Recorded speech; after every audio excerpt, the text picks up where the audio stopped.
ஓர் அழகிய கிராமத்தில் தந்தை தனது மகனுக்கு ஆசையாக ஒரு ஜோடி சப்பாத்துகளை பரிசாக வாங்கி வந்தார்.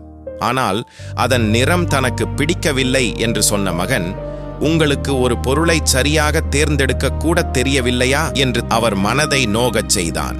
ஆத்திரத்தில் வீட்டை விட்டு வெளியேறி சாலையில் வேகமாக நடந்தான்.